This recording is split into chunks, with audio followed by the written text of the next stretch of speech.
If you want to run a successful nurse entrepreneurial business, these are 6 mistakes you must avoid. Stay tuned.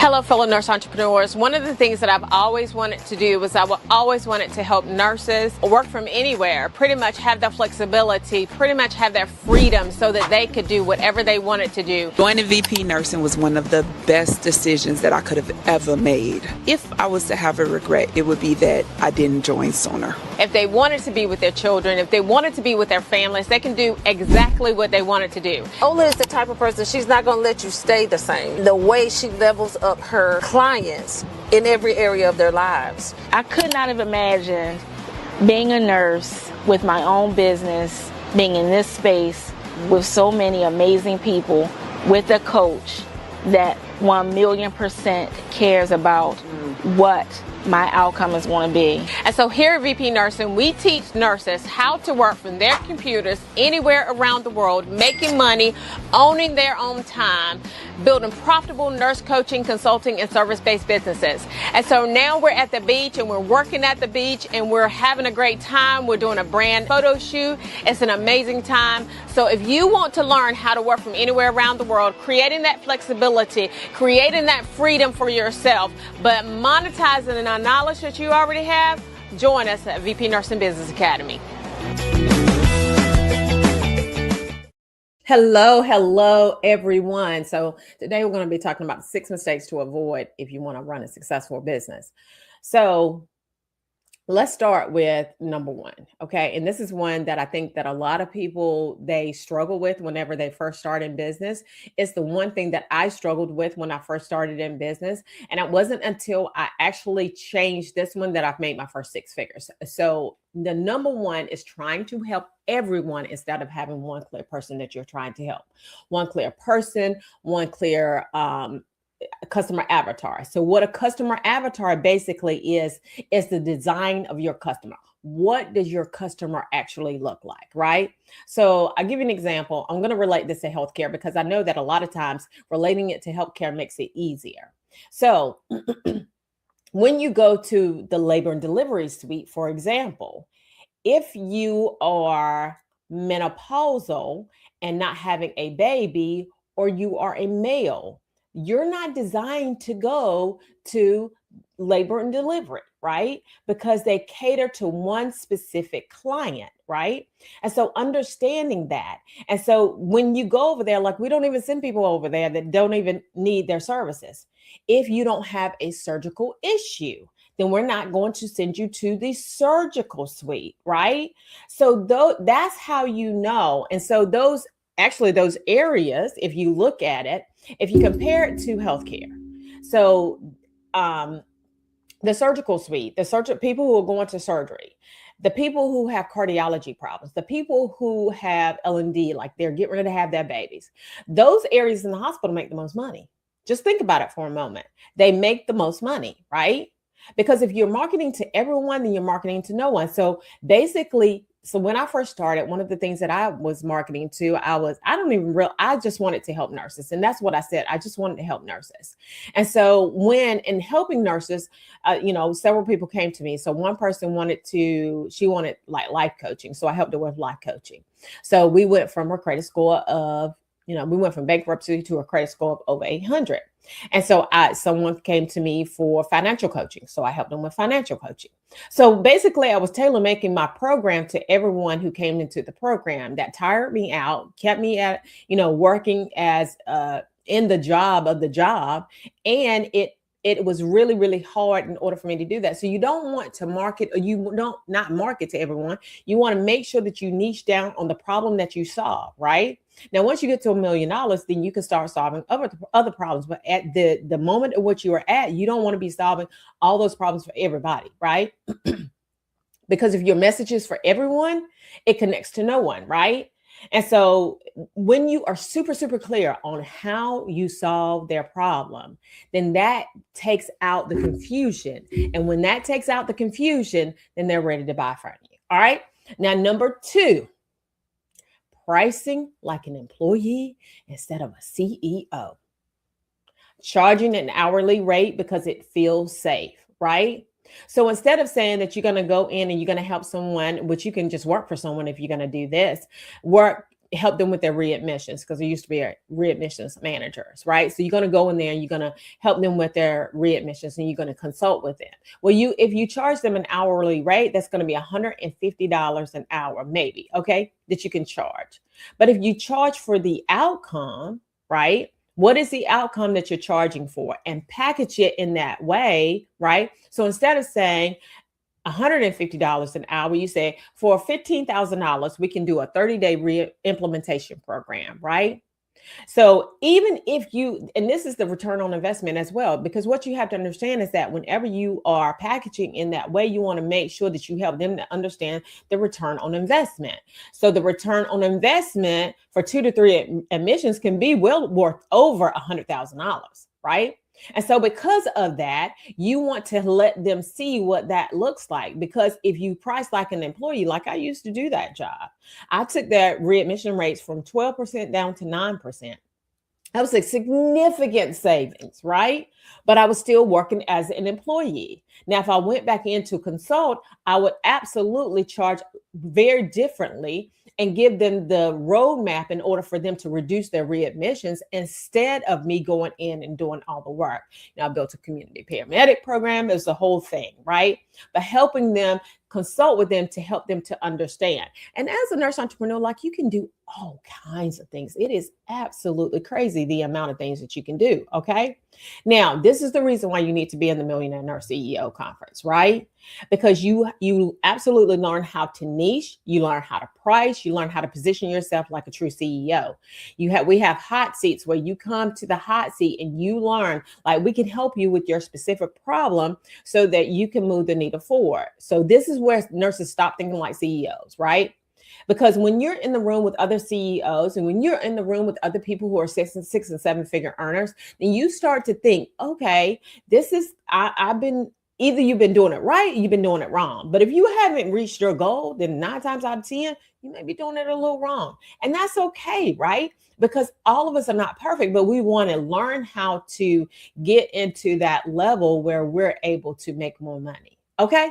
So now, number 3, this one is golden. All right. Starting with branding instead of a real offer. And I see nurses all the time come to me and say, well, I need a website. And I mean, you do, right? We live in this world where you do need a website, but that should not limit you from marketing and doing the things that you need to do, right? Because you have a certain amount of knowledge that you need to be able to give to your clientele.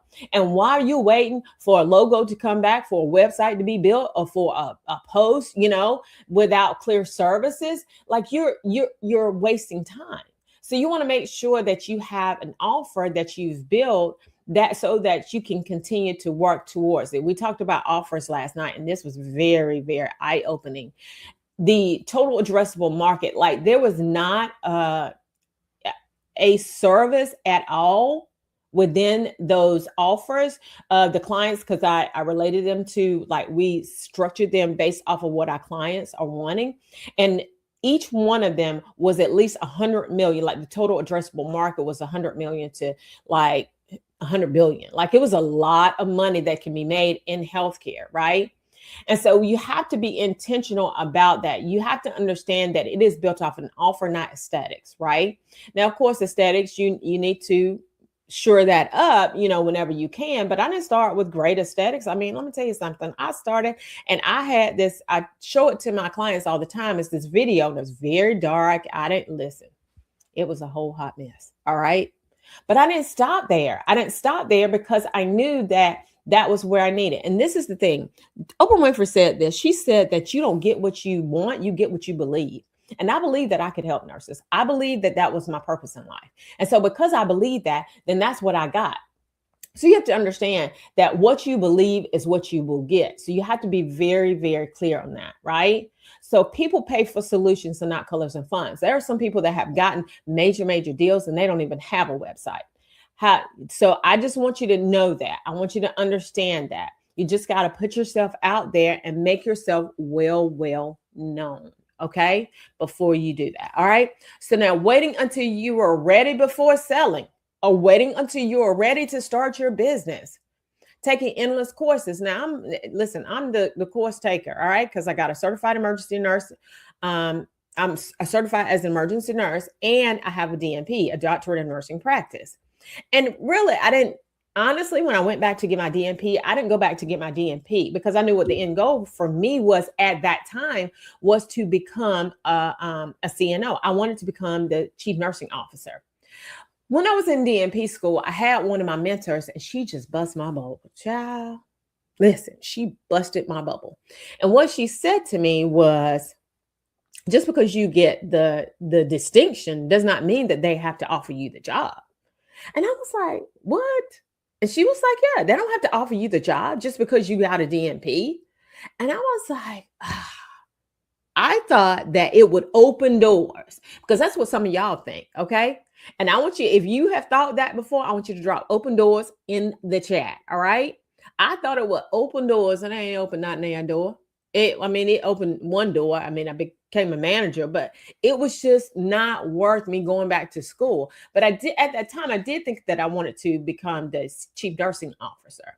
But once I kind of pulled back the curtain of healthcare and kind of figured out what was going on behind there, I knew that my mission and vision and values did not align. And I tell the story all the time about the COO who said that we don't want to keep patients out of the hospital. And I knew that, yeah, because I wanted to keep them out of the hospital. He didn't necessarily want to do that. And the reason why I wanted to keep patients out of the hospital is because it's just better for the patient. It's better for the patient. It's better for the nurses. It's better all the way around, right? And so he didn't want that. And so I knew that I can't get past that. So I was good. So I knew that I had to create my own thing, right? Now, this is the thing. Confidence comes from clients, not more certificates. Confidence comes from you doing the thing. You do it once, and then you do it again, and then you continue to do it. And that's where your confidence comes from. Be clear. The market rewards action, not perfection. Action, not perfection. Just think about Keith Lee, for example, okay? Just think about him, for example. Keith Lee started with, I don't know if y'all know who Keith Lee is, okay? But if y'all know who Keith Lee is, I want you to drop Keith Lee in the chat, okay? Keith Lee started with this little Paw Patrol chair. He was sitting in the chair, okay? And then he was doing these food reviews. The more he did it, the better it got. The more he did it, the more confident he got. He said that he suffered with anxiety, but the more he did it, the better he got at it, right? And so this is what you have to understand is that the more you do it, the better you will get at it. And so this is the reason why you need to be in the room with the Millionaire Nurse CEO conference. It's coming up February 20th through the 21st, because you don't need another year of figuring it out. I thought that once I went back to school, the one thing, and I will say this, the one thing that going back to school to get my DNP did give me was it did give me discipline. And that's the one thing that you have to understand too, as well, is that discipline is super, super important. Because I knew that was the thing that I wanted to do. But a lot of times what happens is we wait to do things, right? Because we want to feel comfortable with the thing. But I knew that in order for me to get to where I needed to be, I knew that I needed to start in the morning. So instead of me waiting until, 12 o'clock at night or whenever, I started out doing things in the morning. And I have to attribute that partly to my son. My son, his name is Devin. He's my baby. Anyway, so Devin would come in and he would talk to me on Wednesday night. So, whenever you're in school on Wednesday night, that's when, at least the one that I was in, right? And a lot of them, right? Wednesday night at 11:59 p.m., your whatever assignment is due. He would always come in there on Wednesday and try to talk to me because he plays too much. All right. It is what it is. But anyway, not too much. Maybe he plays like he should. However, he would come in there and he would try to talk to me, and he would try to talk to me because he knew that I was going to tell him, boy, get out of here. All right. But still, I knew that I could not, because I did want to spend time with him. So I knew I needed to change kind of what I was doing in order to ensure that I was able to spend time with him. So I would get up at 4 a.m. in the morning.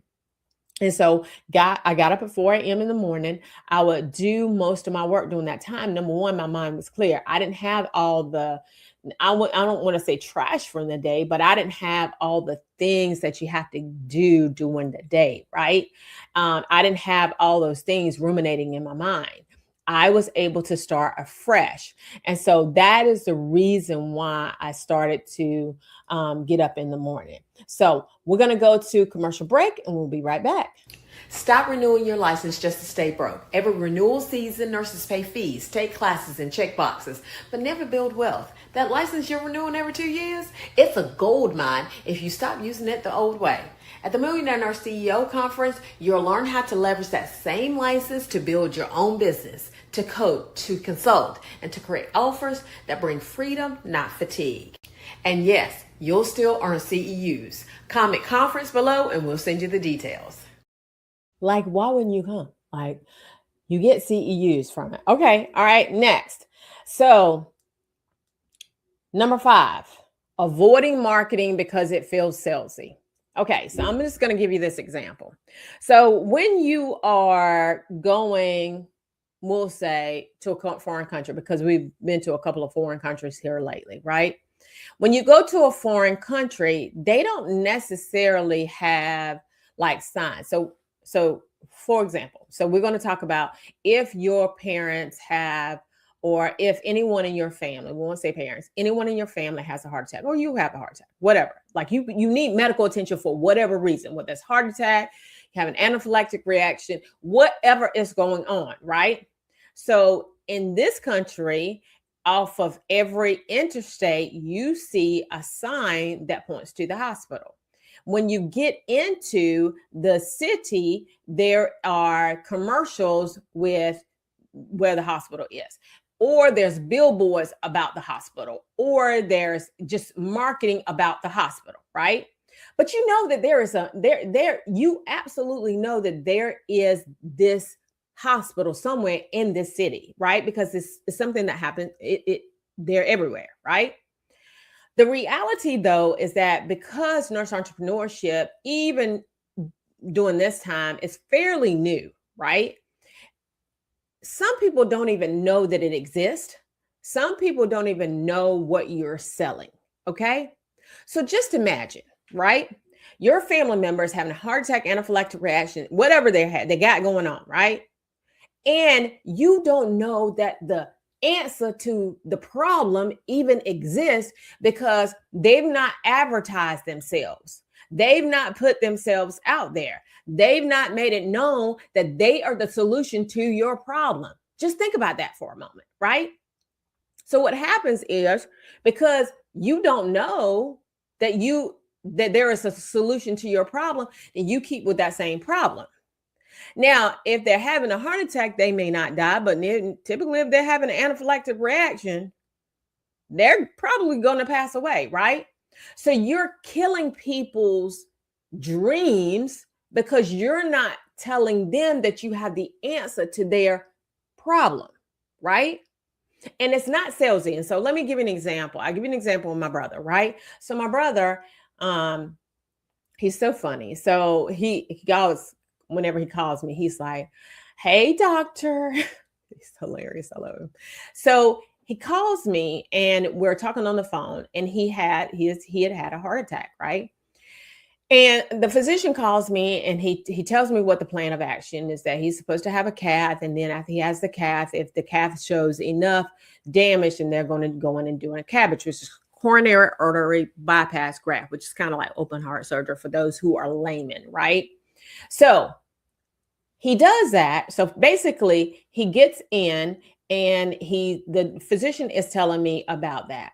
So apparently my brother has a little bit of kidney issues, right? His kidney function is not as optimal as it should be. So whenever you give dye and your kidney options are, your kidney functions is not as optimal as it should be, what happens is sometimes it can shut your kidneys down if you don't really, really hydrate afterwards, right?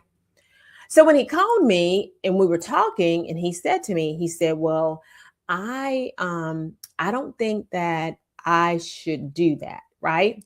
And I said, you don't think you should do what?" And he said, "I don't think I should have the cath done," right? Because the cath is more diagnosis. So he said he didn't think he should do that. So what I did was I I talked to him and I said, because in that moment, you have to just give an informed decision, like helping them make an informed decision, right? And so in that moment, what I said to him was, this is what's going to happen. All right. If you don't have the calf, they can't identify the problem. You may not get the ultimate solution, which is the cabbage, coronary artery bypass graft, and then you may die. That's the scenario that I gave him, right? To help him make an informed decision about how he was to move forward, right? But I needed to do that in order to be able to help him. Now, when you're in nursing or when you're in nurse entrepreneurship, it's not salesy.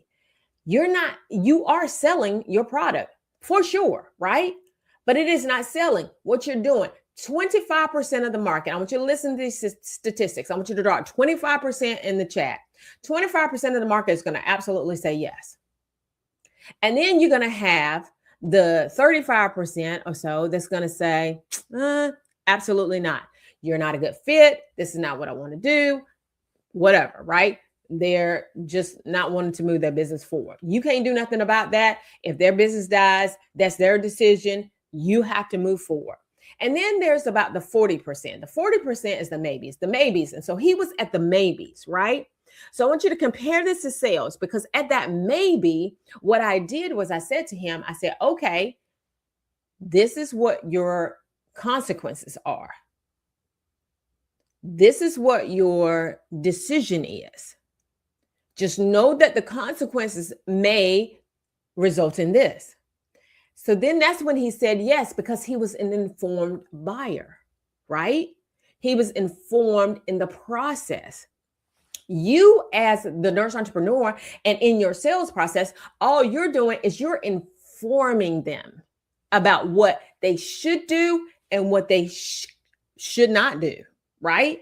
You're just informing them as the coach, as the one who knows more, right? I went to nursing school. I went through all levels of nursing school.